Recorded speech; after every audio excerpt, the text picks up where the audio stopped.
Hello everyone, this is my guide on a Gemling Legionnaire attribute stacking hybrid build.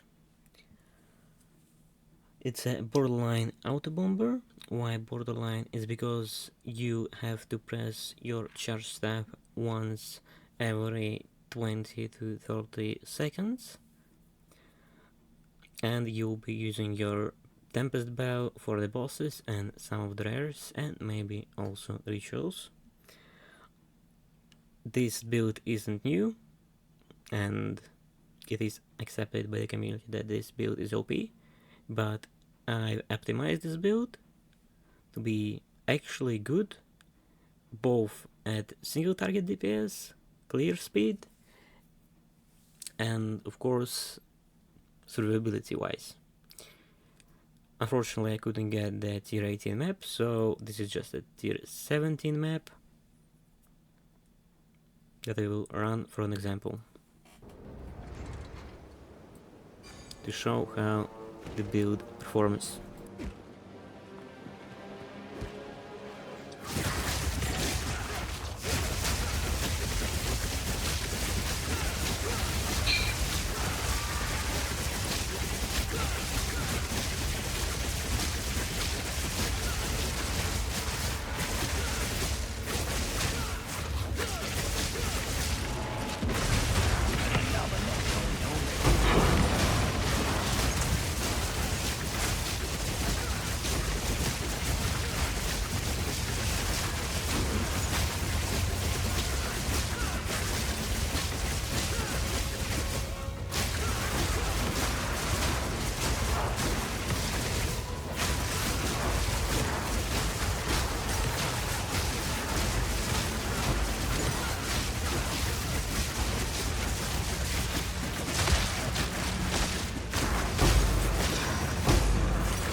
Now for the items.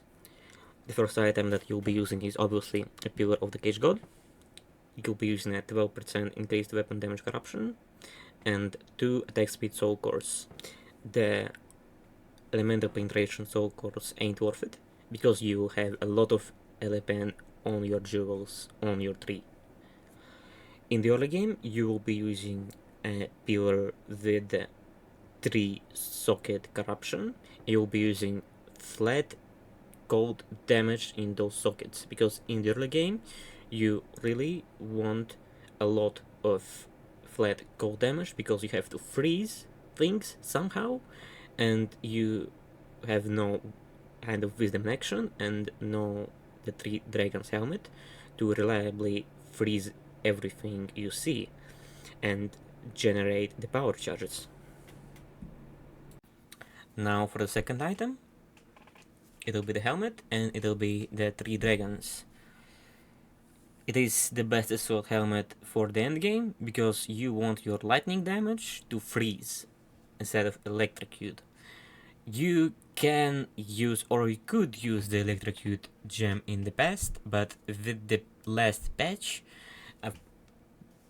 unfortunately, GGG added an additional modifier to the electrocution support gem, and now while using it you won't be able to shock anymore, and you have to shock your Tempest Bell to deal the single target damage. So the electrocute build is basically dead at this point and you have to use the 3 dragons. You want to have additional socket corruption just so you could insert 2 elemental resistances soul cores into your helmet. And for the early game, you will be able to use just a rare helmet with some attributes and elemental resistances on it as a temporary option.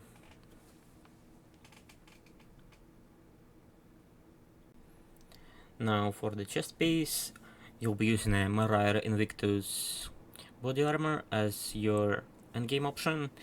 You will need an increased attributes and increased global defenses modifiers, and preferably a good corruption like an additional chaos res or of course an additional socket. Additional socket will be the best, but it can get quite expensive, especially with the good armor evasion and energy shield roll. And you need a lot of armor, energy shield and evasion on your chest because this is the main source of your defenses basically. You pretty much borderline want to insert the armor evasion and energy shield runes into your body armor, but you need the chaos res, and unless you are a fucking millionaire, yeah, you'll be using the chaos res soul cores in your armor. And as a mid-game option, you'll be using the same armor but without the attribute roll, and instead of the attribute roll you'll be able to use like a spirit roll or maybe elemental resistances roll. It will cost like 1 divine or something. And as your early game option, you will be able to use a rare body armor with some attributes on it and some armor and evasion rolls and maybe some HP too. You won't be using it for a long time because the cheap Moria Invictus is, well, it's cheap. Now, as your gloves, you will be using, of course, a hand of wisdom and action. It's a completely overpowered item. Preferably, you will be using one with the corruption that will give you 1 to 12 lightning damage instead of 1 to 10 lightning damage, but it will be quite expensive and you won't really need it all that much. The normal item will be enough. Just get the biggest dex and int rolls on it. And in the early game you'll be using just a rare with some attack rolls, some life, and maybe some resistances too. And of course attributes. Now for the boots, you will be using a rare pair of boots with as much movement speed as you can get. Attribute rolls, one single 40 to 45 resistances roll, and some defenses. You can use life too, but the defenses are basically more important because you already have a very big life pool, so you kind of have just to defend this life. You don't need even more life, and you can use any kind of hybrid base for the base item, basically the evasion and energy shield, the evasion and armor, the armor and energy shield. I don't think there is like the best option for it, but probably the best option will be the evasion and energy shield base, but just buy the one that is available on the market and is the best roll wise. Of course, you want to have two attribute rolls like strength and int, or dex and int, or dex and strength. Two, well, you just want to have attributes everywhere.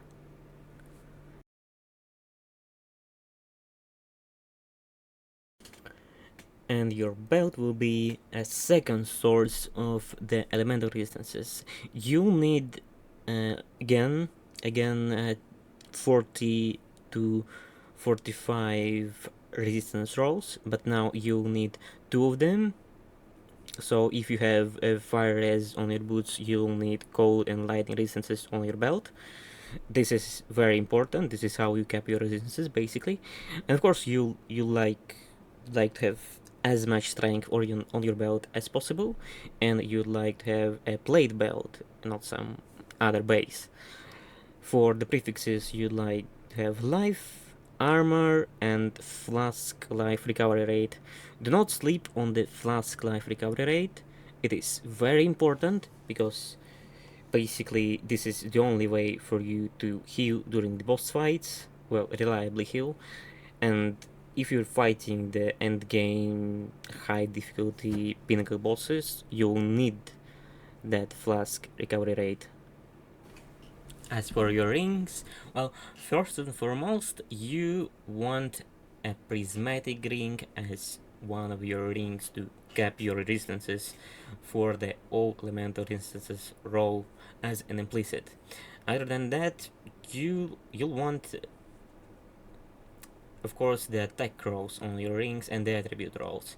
As for the attribute rolls, just have triple attribute rolls on both of your rings, as much attributes as possible. All attributes, strength, dex, int, doesn't matter, everything is good. Of course, all attributes are better because they will net you more attributes overall. And for the attack rolls, fire damage is the cheapest one, so it's best for the early game, but you'll need cold damage too for the early game. For late game, fire damage will give you shocks, which is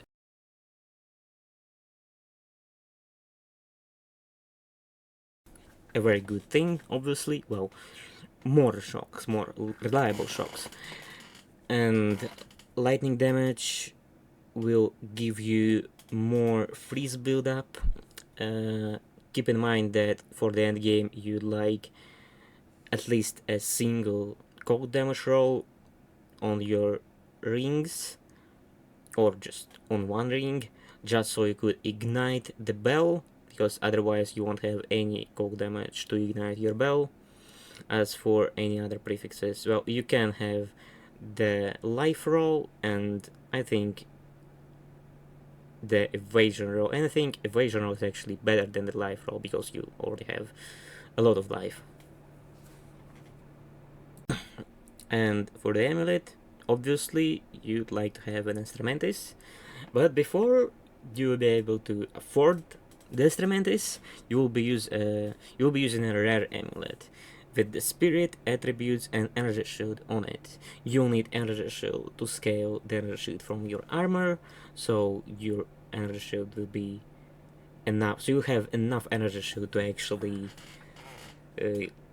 have the biggest impact from your ghost shrouds, and spirit for an additional aura, and attributes. Well, you're an attribute stacker, obviously you need the attributes, and you will be able to use the instruments in the late game despite it having not spirit roll, because you will be able to have the spirit roll as a corruption on your helmet in the in a very late game. And as your anoint, you will be anointing acceleration, because skill speed is very good. Of course, you can also anoint the maximum lightning damage node, but it'll be a lot more expensive, and yeah, skill speed is just better overall. And for a life flask, you obviously want a life flask, and you want a life flask with a big more recovery if used while on a low life roll. Just get the biggest roll possible. And for the suffix, I think this is suffix, you can use whatever you want, but I think the increased charged one is the best, or maybe the reduced charged used is the best. It doesn't really matter, you won't be using it all that much. And for the charm, you'll be using the freeze one or the amethyst one if your chaos res ain't capped. And for the affixes of the charm, I don't know and I don't really care, just use whatever. I guess guard is the best, and increased charge gain is the best because it'll consume 80 charge anyway. So yeah, just use the freeze charm, or maybe the stun charm. It also maybe will save your life a few times, but realistically speaking, the freeze charm will only save you from the freeze strong boxes, and everyone else will die long before it will be able to freeze you. So yeah, just use the freeze charm and forget about it. And now let's get to the tree, or to the ascendancy points to be precise. You have this one for your first node, this one for your second node, this one for your third node, and this one for your fourth node. Those first two nodes are obvious, there is no explanation required. And then a lot of people are using this additional support gems node for some reason, but you have enough good support gems to fulfill all of your support gems needs, and if you think otherwise, you just don't know about some of the support gems existence. And of course, this node is pretty good, but you have to take this node before it, and it's completely fucking useless. And yeah, just maximum blaze isn't all that great actually in PoE 2. And this node will give you a lot of quality, and quality is AoE. You want AoE as much AoE as possible. And this node will give you, well, a little bit of everything, little bit of damage and AoE. And the other node is actually also pretty good. It will reduce your life costs, but I think that little bit of damage and AoE is better.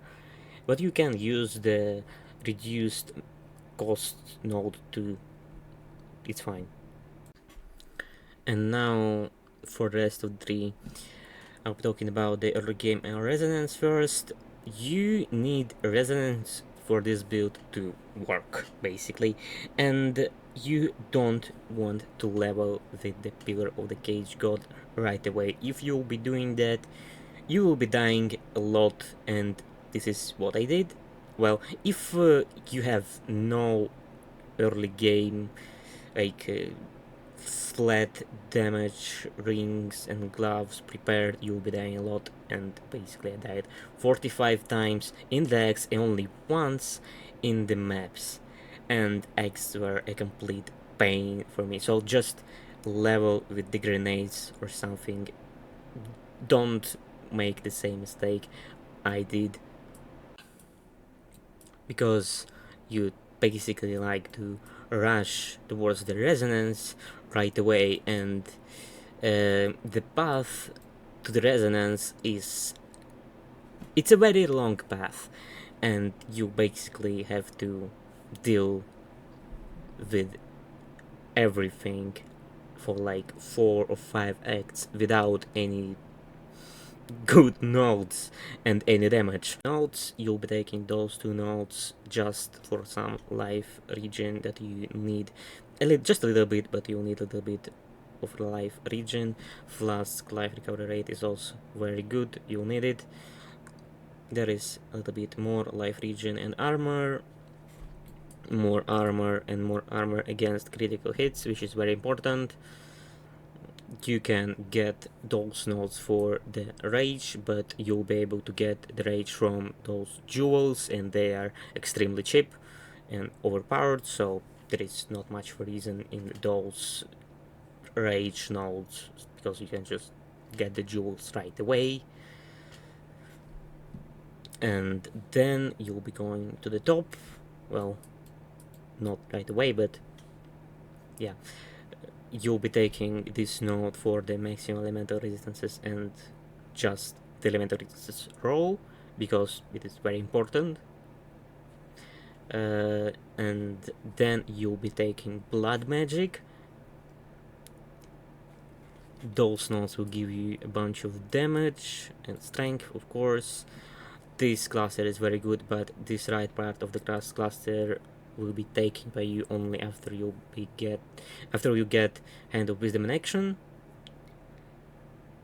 Before it, don't take this right part of the cluster, and this cluster of nodes will be taken only after you'll be getting Hand of Wisdom in action too.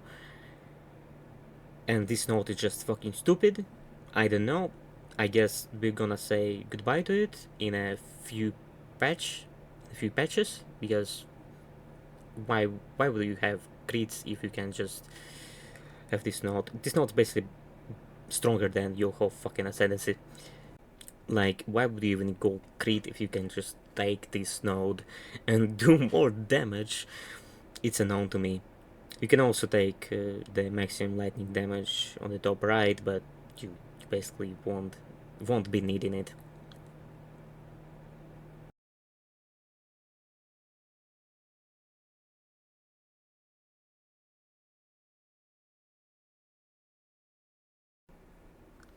Then you'll be going for some evasion nodes, because evasion is very important. It's even more important than armor. Now, this node will let you scale your dex, well, your dex speed from your dex even further.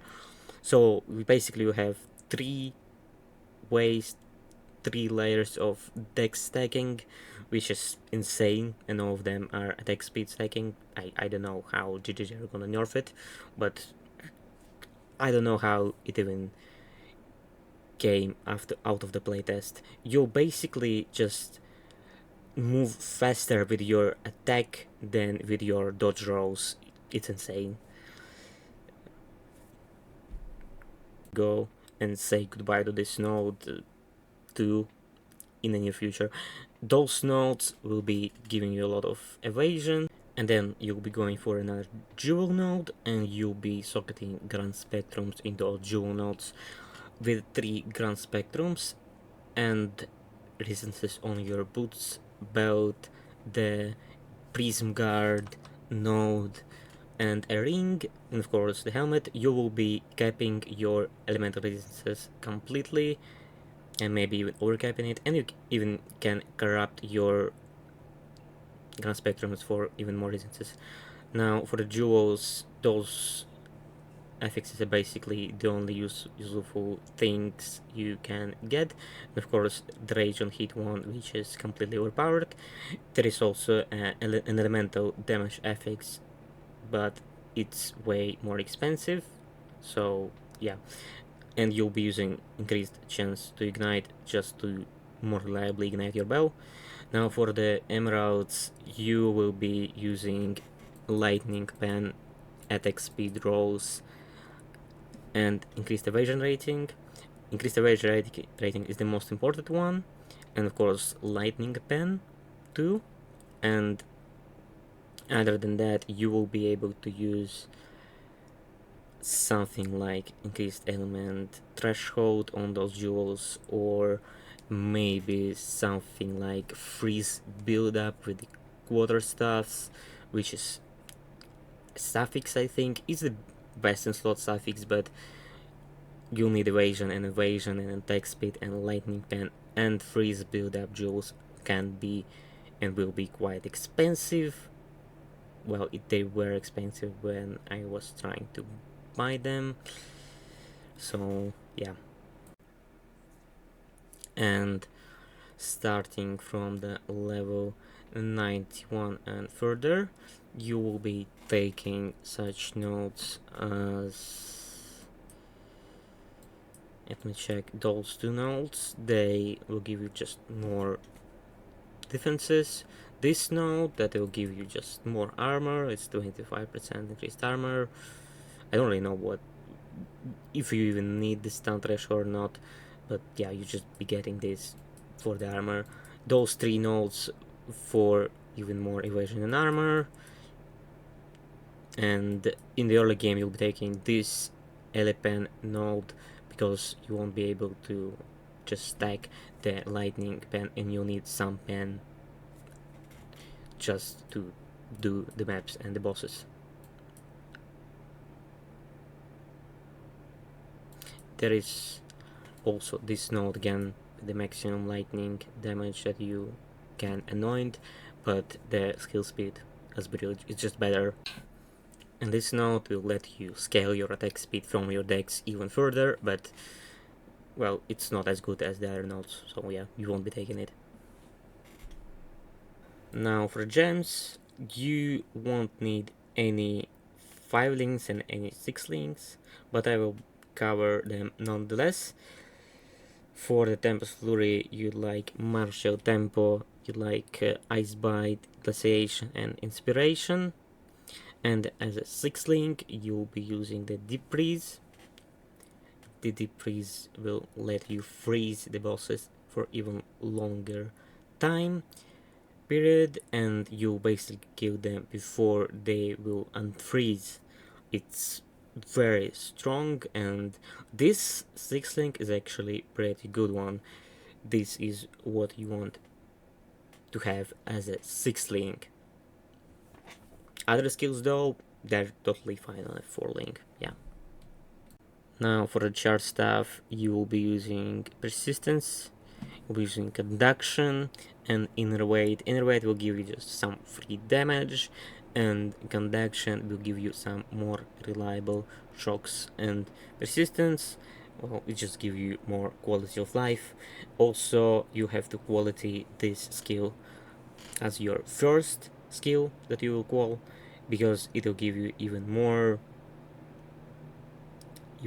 duration on your skill, and the quality from your ascendancy will give it even more duration, so it lasts for like 35 seconds or something. And as a 5 link and as a 6 link, you will be using a lightning exposure and lightning mastery. Lightning exposure will give you even more damage against bosses, I guess, because only they will have enough lightning res for lightning exposure to have any effect, and the lightning mastery will give you just a little bit more lightning damage from the buff that charge staff is giving you. It's like 2 more lightning damage. As for the Storm Wave, you'll be using the Upheaval, the Culmination, and Longshot. Longshot is just a free damage support gem that won't be used in any other skill gem you have. The Culmination will build up some stacks for you, and you will build those stacks with Tempest Flurry very quickly, and you're actually quite slow while you're using this skill, and I don't know how people are using this skill as their main skill. The Tempest Flurry is way faster. It basically increases your move speed instead of reducing it. So you'll be using it as a single time use skill after you're gonna build up some combo with your Tempest Flurry. So yeah, and you need the upheaval just to increase the amount of waves. As a 5 link, you'll be using a Rage Forged, since you have a very strong generation of Rage with your Tempest Flurry. You won't be penalized by using the Rage Forged, and 35% of damage. 35% more damage is actually quite a lot. You're also using this skill just like once in a while, so like 10 rage is nothing for you. And as a 6 link, you'll be using an ability gem, because, well, you're incredibly slow while attacking with the skill, and you just need the ability support just to feel agile. I don't know. As your single target skill, you'll be using Tempest Bell. You will be using it also in the rituals because they are quite small. You'll be using the elemental focus and over ambulance, just so you could spam your bell, and you'll be spamming it a lot because you'll be destroying it in seconds, sometimes even in less than a second. And elemental focus is just a free damage support gem, because you won't be inflicting any elements with your Tempest Bell, and you'll be using close combat because this is basically just a free support gem, because you won't be using it in any other skill you use.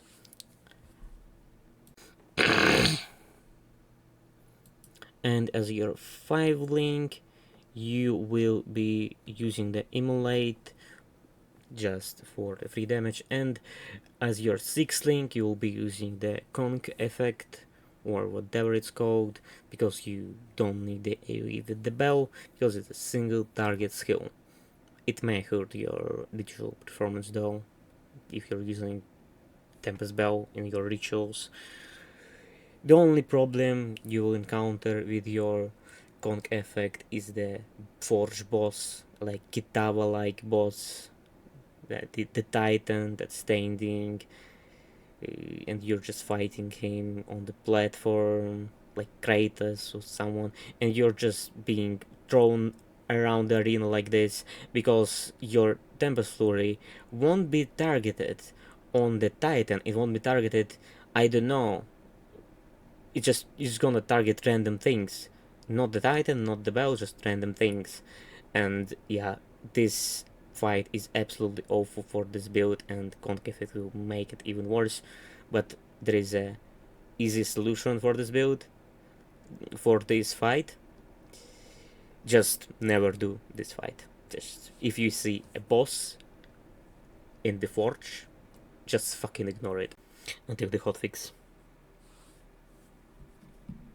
Because this fight is just way too annoying, and you can just fall off the fucking platform, or you can be one-shotted randomly. This fight is awful, and I hope no other boss, like Pinnacle boss, is using the same mechanic. And now for the Hand of Chayula.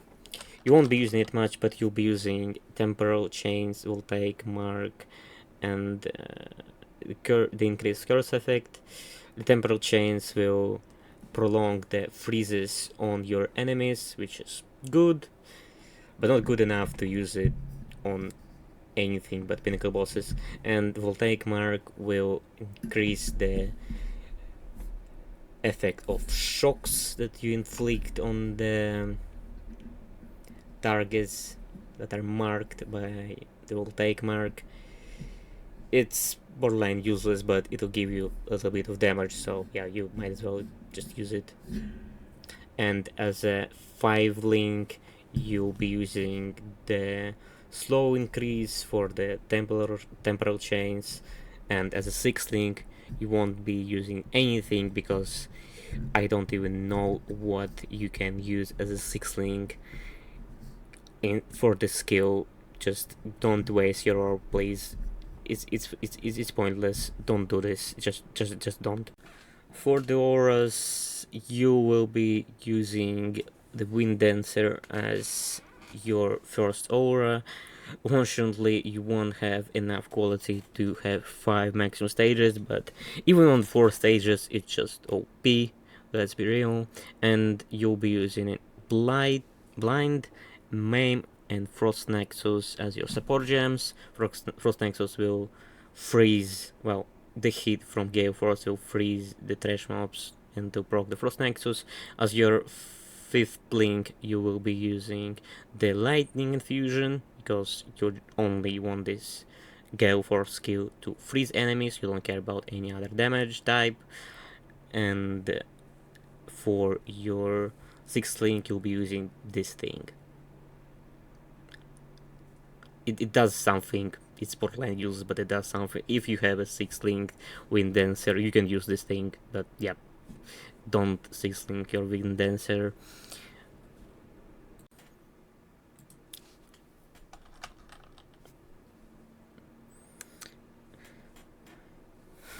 This is the most important aura that you have, and this is a combat frenzy. This is how you generating your power charges.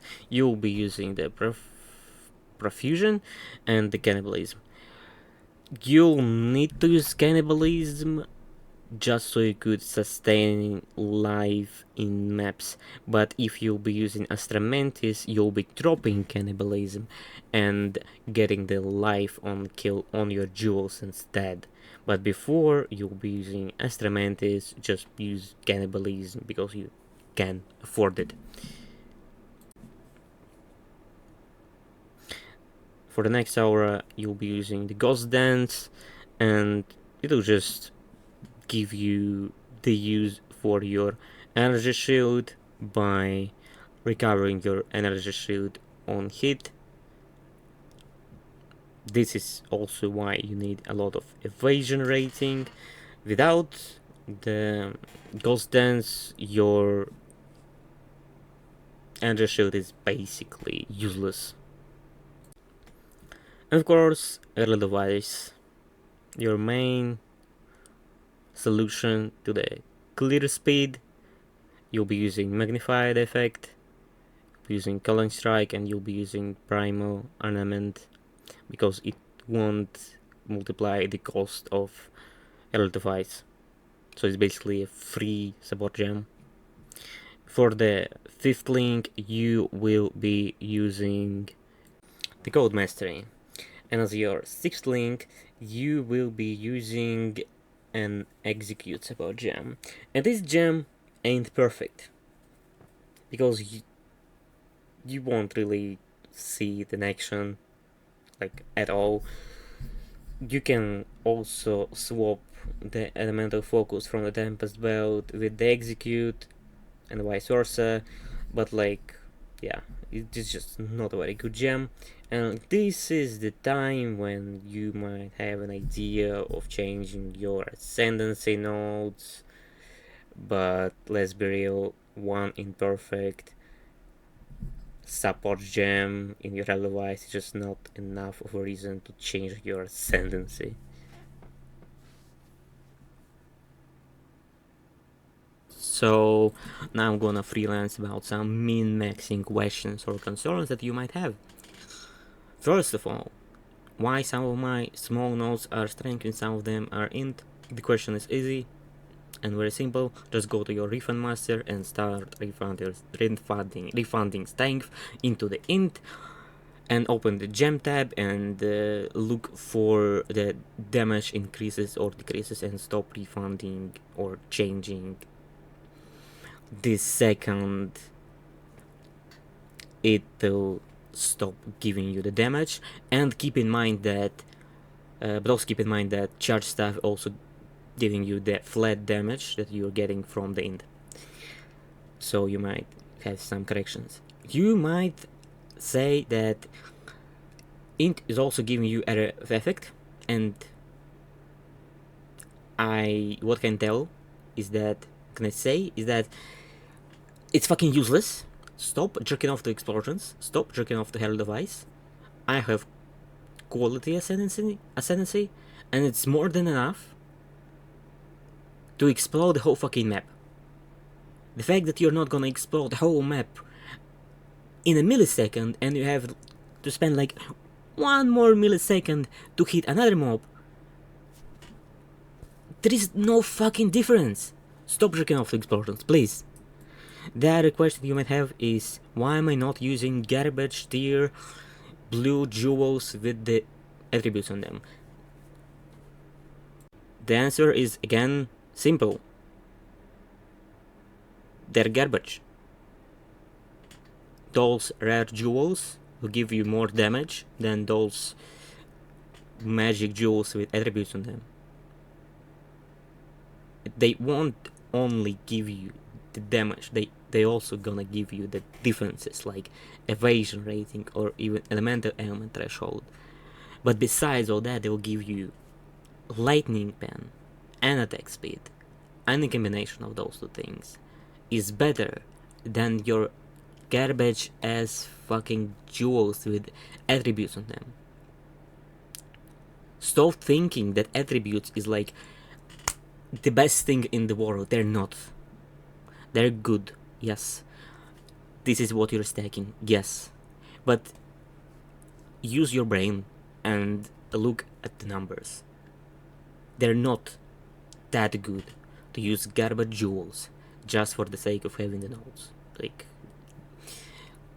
quote unquote, additional attribute nodes. Yes, in the end game, when those jewels that I have right now on my tree, with like the good rolls, the good modifiers, when they will have the attribute corruptions, yes, they will be better than what I have right now, obviously. But until this time comes, please stop using garbage and use the normal fucking jewels. The other question you might have is, why am I not using the jewel that, I don't know, something darkness, unique jewel?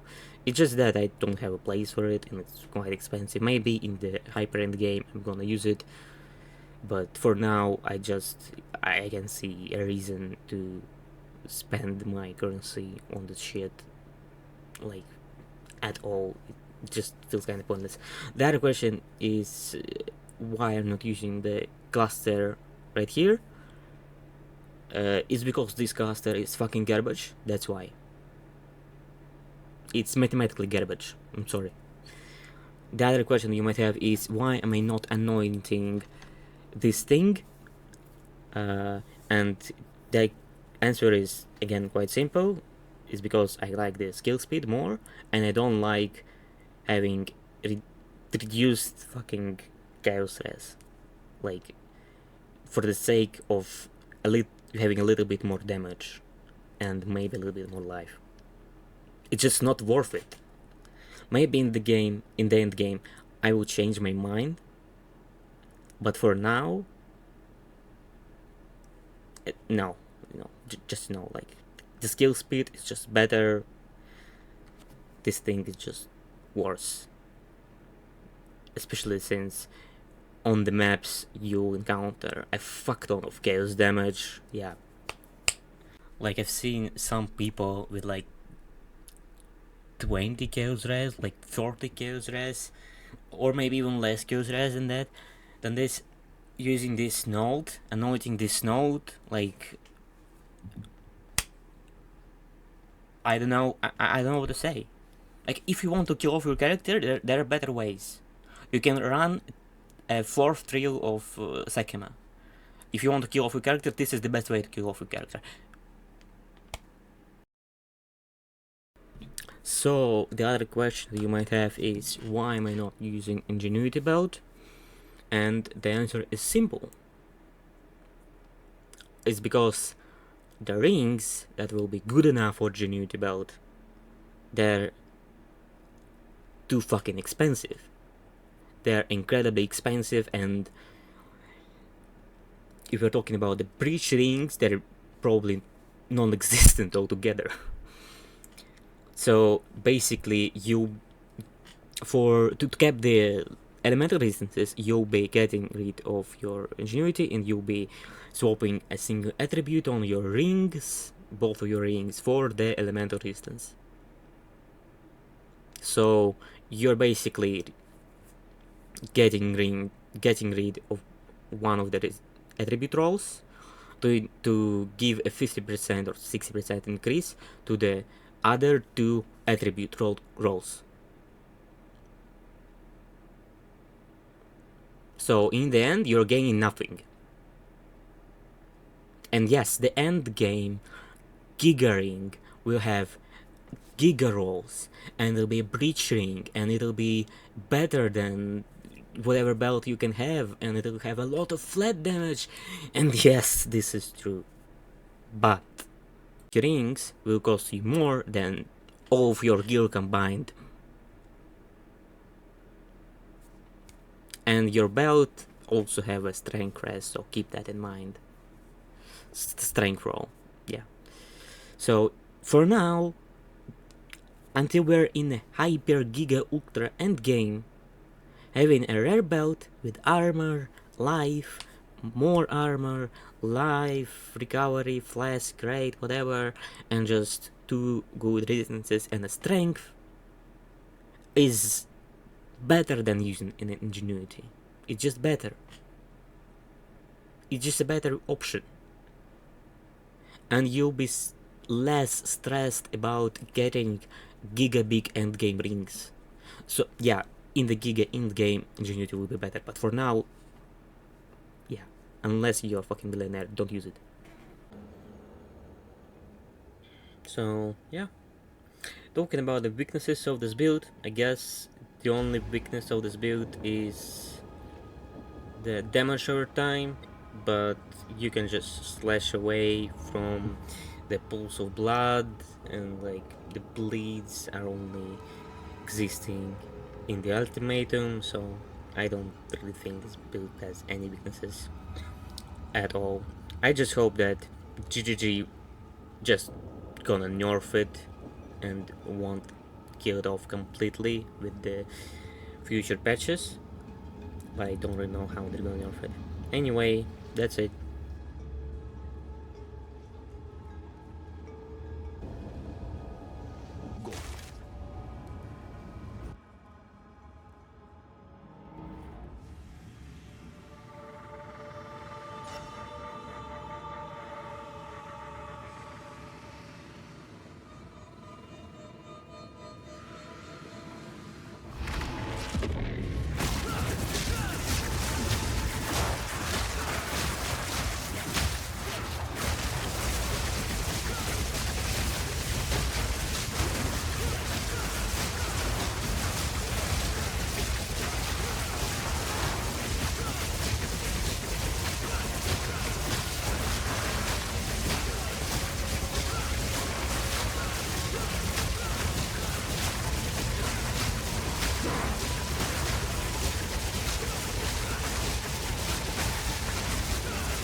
We that dreamed. We in nightmare. We that are one. We tire. His message burns. Not we that fail.